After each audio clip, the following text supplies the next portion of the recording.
হায় ঈশ্বর! জিদ্দা, কি বলি বলো তো? মানে আমি সত্যি বলছি, আহ, এই পার্সনটা সব থেকে বেশি সাপোর্ট কোন টাইমে করেছে বলো তো? ভালো সময় তো অনেকে পাশে থাকে, বাট খারাপ সময় অনেকেই ছেড়ে চলে গিয়েছিল, অনেকেই খারাপ মন্তব্য করেছিল। ইভেন আমার এখনো মনে আছে, চেঙ্গিজের সময় তো রীতিমতো অ্যাটাকই চলে এসেছিল যে তুমি হল রিয়াকশন কেন করছো। ঠিক আছে, মানে অ্যাটাক মানে রিলিজের আগে হল রিয়াকশন করেছিলাম আমরা, এই লেভেলে সাপোর্ট জিদ্দাকে করেছিলাম। আহ তারপরেও তোমাদের এসছে, মানুষ এসছে। মানুষ সিনেমাটা অদ্ভুত ব্যাপার, আমাদের মানে হিসাব মতন আন্ডারটাউনই করেছে।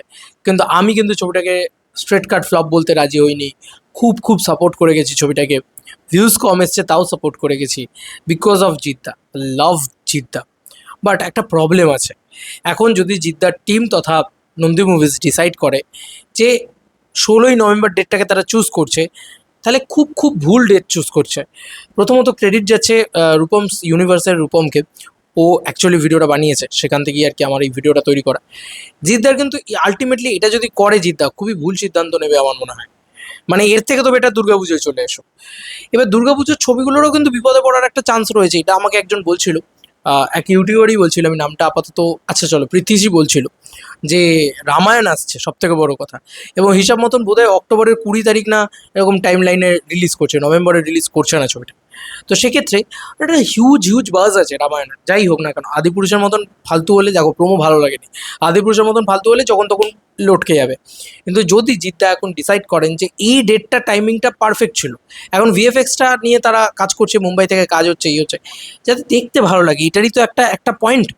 তো সেটা যদি লাগেও, তাহলে আমার মনে হয় জুন জুলাই এই টাইমটা কি খারাপ ছিল। এখন যেটা জানা যাচ্ছে সেটা হচ্ছে 15ই আগস্ট নাকি এই ছবির রিলিজ ডেট, অফিসিয়াল নতুন রিলিজ ডেট জানানো হবে। যে দুটোর 90% কনফার্মেশন আছে যে ডেটের, তার ভিতরে একটা 16ই নভেম্বর, যেটা একদম ডেথ রিলিজ ডেট, আমি এটুকু বলে দিলাম, একদম সুইসাইড রিলিজ ডেট যা 16ই নভেম্বর ডেটটা।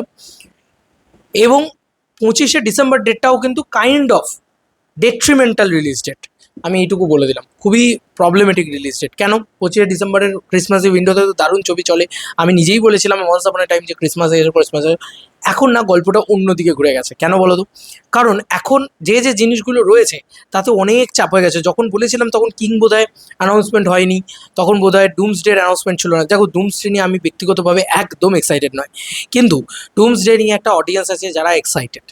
কিং নিয়ে এক্সাইটেড, শাহরুখের যারা অডিয়েন্স তারা জিতের অডিয়েন্স, এটা খুব স্বাভাবিক বিষয়। জিদ্দার ছবি তারা দেখবে। এবং মাস সিনেমা আউট অ্যান্ড আউট, এটা কিন্তু আমি বারবার বলে দিয়ে গেলাম যে কোনোভাবেই টনিক টু কিন্তু মাস সিনেমা নয়। It is a pure on family drama, family oriented একটা অ্যাডভেঞ্চার ছবি।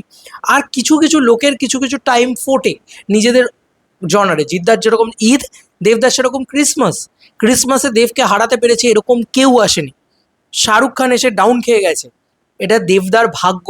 দেবদার কার্স আছে একটা, ক্রিসমাসে দেবদার সাথে যে ক্ল্যাশ করে সেই ঝাড় খায়।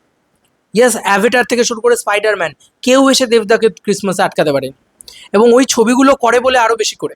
তো সেখানে দাঁড়িয়ে তুমি বলো না, একটা ছবি করছে যে ছবিটার নাম টনিক টু, একে ফ্র্যাঞ্চাইজি ভ্যালু, তারপরে দেব পরাণ বন্দ্যোপাধ্যায় জুটি, তারপরে ফ্যামিলি অডিয়েন্সের পাওয়া।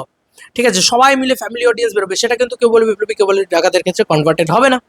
আরে ভাই, টনিক টু ওরা প্রচার না করে ওরা ব্যবসা করে নিয়ে চলে যাবে। প্রজাপতি টুকে দেখো না, প্রচারই করেনি, কিচ্ছু প্রচার করেনি, জাস্ট নাথিং প্রমোশন যাকে বলে চলে। মানে যেটুকু দরকার ওই টেলিভিশনে সেটুকু করেছে, এক্সট্রাঅর্ডিনারি কিছু করেনি। সব থেকে হাই টিআরপি টেলিভিশনে বিক্রি করেছে, ওটিটিতেও তাই। তার সঙ্গে সঙ্গে এতে তোমার কি যেন বলে, হল থেকেও দুর্ধর্ষ একটা কালেকশন করে নিয়ে গেছে, বোঝো তাহলে। তো আমি মনে করি যে বাংলায় সব থেকে বড় চ্যালেঞ্জ হয়ে দাঁড়াবে টনিক টু। আরে কিং তো পরে আসছে, আরে ডুমসডে তো পরে আসছে, আরও 5টা ছবি আসবে দেখবে। ওই টাইমটা লাকি টাইম মানা হচ্ছে এখন বাদ বাকি সিনেমাগুলোর থেকে। মানে ধরো 5ই কি বলবো, ওই ওই টাইমটা কি, এক্স্যাক্ট টাইমটা বলো না, 5ই ডিসেম্বর যে সিনেমা আসে সেই সিনেমা ব্লকবাস্টারে বেরিয়ে যায়। তুমি বলো না, এই বছরে ধুরন্ধর এসেছিল, অত ভালো ম্যাসিভ বিজনেস করলো, অত কিছু করলো, তাও তুমি প্রজাপতি টু এর কোনো ক্ষতি হতে দেখেছো? হবে না ভাই। ও ডুমসডে চলে আসুক, যে চলে আসুক, ওই ধরনের ছবির কোনো ক্ষতি হবে না, কিন্তু জিদ্দার হবে। ঠিক আছে, এবার জিদ্দা বেশি শো পাবে, ইত্যাদি পাবে, এই এই এই কথাগুলো তো এখন উঠছে, কারণ যেহেতু এখন সরকার গিরে গেছে, সরকার বদলে গেছে। তো সরকার বদলালেও জিদ্দাকেও না নিজেকে একটু ভাবতে হবে যে আমার কোন ডেটটা এক্স্যাক্টলি নিজের জন্য ভালো। আমি মনে করি আজকে 27শে মে, আজকে আমরা জিদ্দার ফার্স্ট ডে ফার্স্ট শোতে সেলিব্রেশন দেখতাম, রেকর্ড করতাম, উৎসব করতাম এই গরমে, সেটা না করে ঘরে বসে আছি, নেই, ছবিটা আসেনি ঠিকঠাক টাইমে। তো এবার না সময় এসছে জিদ্দার ঠিকঠাক টাইমে ছবিটাকে রিলিজ করার। এবং আমি কোথাও গিয়ে এই ছবিটা থেকে খুব একটা যে খুব আশা রাখছি সেরকমটা নয়, অনেস্টলি স্পিকিং। যাই হোক, এই ছিল এখনকার মতো ভিডিও। তোমাদের আর কি মতামত এন্টায়ার ভিডিওটাকে নিয়ে জানিও কমেন্ট সেকশনে। এই দুটো রিলিজ ডেটে কিন্তু আমার জন্য খুব একটা পজিটিভ রিলিজ ডেট বলে মনে হচ্ছে না, দুটোই মানে 25 ডিসেম্বরটা ডেট্রিমেন্টাল, আর 16ই নভেম্বরটা তো কোনোদিন বাঙালি ওই টাইমে বাংলা সিনেমা দেখে না। কারণ দিওয়ালির টাইমটাতে কোনোদিন দেখে না, দেখে নিও, কারণ দুর্গাপুজোর সময় সব টাকা শেষ হয়ে যায়। এবার দুর্গাপুজোর ছবিগুলোর ক্ষেত্রেও চাপ রামায়ণে আছে। তো যদি জিদ্দা মনে করে দুর্গাপুজো রিলিজ করবে, তাতেও চাপ আছে, ঠিক আছে। তো যাই হোক, ফ্যান্সদের কথায় যদি ইচ্ছা করে যদি জিদ্দা মনে করে যে দুর্গাপুজো রিলিজ করবে, তাতেও কিন্তু বাওয়াল লাগবে, because of Dev versus Jeet নয়, কিছু হবে না। ওটগুলো দিয়ে হয়তো তুমি ওই সোশ্যাল মিডিয়ায় চ্যাটার তৈরি হবে, আমরা দুটো বেশি পয়সা কামিয়ে নিয়ে যাবো। বক্স অফিসটা আলটিমেট, ওখানে কিন্তু মানে সব কটা ছবি ঝাড় খাবে। আর যে ছবিটার কন্টেন্ট আছে, ধরো একেনবাবু উঠতে শুরু করবে, তখন এ ধরনের ঘটনা যতবার ঘটেছে তাই হয়েছে। চলো বন্ধুরা, নতুন কোনো ভিডিওতে দেখা হবে, বাই।